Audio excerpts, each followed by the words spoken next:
Oi pessoal, aqui é Lucas Mafaldo e hoje eu vou falar para vocês sobre protocolo e principalmente sobre como usar essa ideia, essa noção de protocolo para acelerar a carreira de vocês, ajudar vocês a terem mais sucesso profissional e até mesmo ajudar vocês a organizar melhor a vida familiar e os seus projetos pessoais.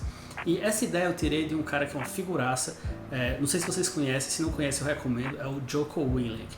Ele tem um método chamado responsabilidade extrema, que eu acho que é muito útil, muito interessante, vale a pena conhecer. E, inclusive, foi por causa dele que eu comecei a fazer jiu-jitsu, mas isso é um assunto para outro dia. Voltando aos protocolos, a ideia basicamente é o seguinte: você deve ter processos padronizados, e todos os termos dessa equação são importantes, eu vou analisar um por um com vocês. Processos padronizados de resposta a uma situação específica para chegar no resultado específico. O que significa isso, né? Então, primeiro, vamos começar pelo processo padronizado. Um problema que acontece muito é o seguinte: muita gente acha que tem um jeito de responder às situações, mas na verdade age de acordo com o calor do momento. Ou seja, você recebe um feedback negativo, tem um problema com o cliente, discute com a esposa, com o seu marido, e a sua reação tem a ver com o seu estado emocional naquele momento. Se você está de bom humor, você leva na brincadeira; se você está irritado, você talvez que começa uma discussão e vai ter uma resposta mais agressiva. Ou seja, dependendo do humor, você vai numa direção. Isso é muito complicado porque o nosso humor, por definição, flutua muito. As emoções, elas são sinais importantes, depois eu vou fazer um vídeo só sobre emoções, mas as nossas emoções não são confiáveis em si mesmas. Elas são um sinal de algo que está acontecendo, mas elas podem ser um sinal com um nível de ruído muito alto. Então, se você age na emoção, você pode estar agindo com base numa coisa que flutua rápido demais. Então não é uma coisa boa agir por causa de emoções, você tem que agir com base em algo mais sólido do que isso. Então a primeira vantagem do protocolo é esse: em vez de você ir pelo seu estado emocional, você parte para o lado do protocolo. Só que o protocolo tem mais coisa, além de ser uma ação padronizada, uma coisa muito importante nessa definição de protocolo é o fato de ser uma resposta a uma situação concreta. E aí tem dois elementos que a gente tem que discutir. O primeiro é o seguinte: é que a essência do protocolo é que é uma ação. Quem me acompanha, quem me conhece, sabe que eu falo muito dos problemas do excesso de teoria. Todo o nosso sistema educacional é baseado em teoria. Pensa assim, o que é que acontece quando você vai para a escola, universidade, faz Enem, ou seja, toda a sua formação é baseada em entender uma teoria e passar em uma prova.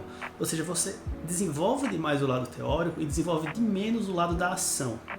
Porém, para você ter um impacto no mundo, tanto um efeito positivo na sua vida pessoal, tanto um sucesso na carreira, você tem que agir, você tem que ter uma ação no mundo. E a ação é um elemento fundamental do protocolo. Não é simplesmente descrever uma ideia, descrever o que está acontecendo, mas saber qual é o seu papel nessa história. Então o protocolo é isso, procedimento padrão, mas requer uma resposta, uma ação. E o fato de ser uma situação específica também é muito importante. Isso é uma coisa que eu bato muito também, a importância do conhecimento tácito, de você reconhecer o contexto. O que acontece? Você vai assim, desde a filosofia clássica, você já tinha essa discussão de que ética é uma coisa principalmente que tem a ver com questões contextuais, o que está acontecendo naquela situação.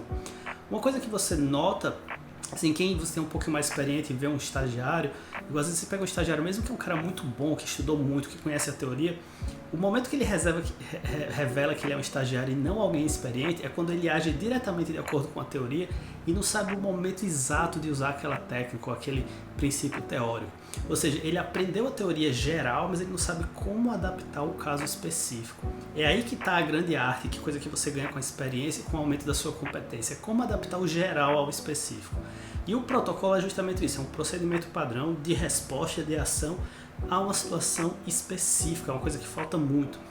E além desse erro, né, da gente ter essa tendência a ignorar o lado do contexto específico e partir demais para o geral, uma coisa que as pessoas erram muito é que elas tendem a não pensar na finalidade e achar que existe uma coisa que é certa em todas as circunstâncias. Isso é muito comum nesses dias de hoje, depois também é outro assunto para outro vídeo, mas o excesso de normas que a gente vive, as pessoas pensam muito assim: qual é o jeito certo de viver, o que é que eu tenho que fazer? Principalmente quem gosta dessa literatura de produtividade pessoal, de autoajuda, elas tendem a ter ali uma lista de coisas que elas têm que fazer E isso parece bom, porque são geralmente ideias positivas, mas isso vai esmagando a gente porque a pessoa começa a viver dentro de uma série de normas, e você não tem exatamente um plano para conseguir algo específico e concreto, que é o que você precisa para ter sucesso na vida. Você tem que ter um plano com uma finalidade, com intencionalidade, com uma direção clara. E é essa direção clara que o protocolo lhe dá, porque o protocolo ele não é genérico. Ele é uma resposta a uma situação específica com uma finalidade específica. É isso que você precisa ter. Inclusive, e assim, isso é uma coisa que, se você está no começo da carreira, isso é importante você saber. Se você já é mais experiente, também é importante você saber. Porque o que acontece? Se você está no começo da carreira, de certo modo o que você precisa fazer é ir aumentando a quantidade de protocolos que você tem e aumentando a qualidade desses protocolos. Porque os seus protocolos, quantos protocolos você domina, quantos protocolos você sabe sacar na hora certa, é o seu valor como profissional. Inclusive na vida familiar também, a gente tem aqui em casa protocolos para decidir como lidar com o conflito com os filhos, tomar decisões em conjunto entre eu e minha esposa, como decidir o que comer, como organizar nossa rotina. A gente tem protocolos também para a vida pessoal. E esses protocolos vão tornando as coisas mais fáceis, mais fluidas, mais eficientes. E se você já está mais na frente, se você é um gestor, se você tem uma equipe, né, a sua principal função é identificar quais protocolos devem ser cultivados na organização e criar um jeito de que as pessoas que vão chegando vão adotando esses protocolos, porque esses protocolos vão se tornar o capital institucional da sua organização. Esse é o verdadeiro patrimônio que você tem, quantos protocolos você possui e quão bons são esses protocolos. E de fato, assim, para mim isso foi o pulo do gato para mim. Assim, eu vinha vindo da minha carreira e quando eu comecei a ter esse distanciamento, você começa a poupar tempo, poupar energia, porque quando você está numa situação nova, né, chega um conflito que está acontecendo no trabalho, uma requisição, um outro departamento está vindo pedindo alguma coisa, como você lida com aquilo? Se você for tentar resolver na hora, você está meio que apagando um incêndio por dia. E às vezes é o jeito de fazer isso, às vezes a situação é nova e você não tem nenhum protocolo para lidar com aquilo, você precisa de fato criar algo original. Porém, você pode ganhar tempo, em vez de você ficar apagando o incêndio de cada vez, você pode dar um passo para trás e pensar qual é o protocolo para lidar com essa decisão. Isso vai exigir um pouco mais de esforço, né? Porque você não vai estar só resolvendo o problema do dia, você vai ter que estar pensando num nível maior de abstração, mas depois você resolve um problema de longo prazo, porque quando você consegue resolver a coisa no nível protocolar, né? No nível da abstração, você cria um ganho, né? Você ganha um novo ativo, você agora tem uma ferramenta que você vai resolver 10, 15, 20 situações parecidas. Então, essa no fundo é a grande função do líder, né? É identificar as situações que se repetem e dar clareza às pessoas, criando o protocolo que deve ser seguido para resolver efetivamente aquele problema.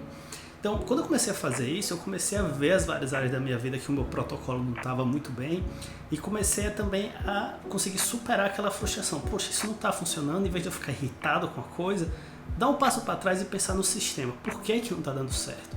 Quais são as ações, os sistemas, os processos que se repetem que estão fazendo com que isso repetidamente cause problemas. E aí, dando esse passo para trás, tentar mudar esse mecanismo. Então, se você consegue fazer isso, eu garanto. E eu acho que isso é uma boa questão para ficar para vocês. Tentem pensar em fazer esse mesmo exercício. Quais são as áreas da vida que estão enganchando? Quais são os protocolos que podiam ser melhores? Será que você tem um protocolo? Ou será que você está agindo com base em padrões emocionais, padrões de comportamento que as pessoas do seu meio estão fazendo, em vez de você impor uma regra que você concebeu como o melhor caminho para aquilo? Uma coisa muito boa, se você gostou disso, que para mim foi criar um protocolo de decisões, porque decisões era sempre um tema que para mim era difícil, eu demorava muito, passava muito tempo analisando. Quem viu minha aula sobre decisões sabe disso. Eu conseguia ter boas decisões, mas a um custo muito alto, porque eu demorava demais. O meu protocolo de decisões era muito custoso, tinha um excesso de análise, um excesso de etapas. E quando eu consegui mudar o meu protocolo de decisões, meu fluxo de eficiência no trabalho melhorou muito. Então, se você se interessou por isso, eu vou botar aqui um link para um outro vídeo onde eu vou falar justamente sobre isso, sobre como melhorar o seu protocolo de decisões. Um grande abraço, espero que tenha sido útil e espero que isso lhe ajude a encontrar melhores protocolos para você.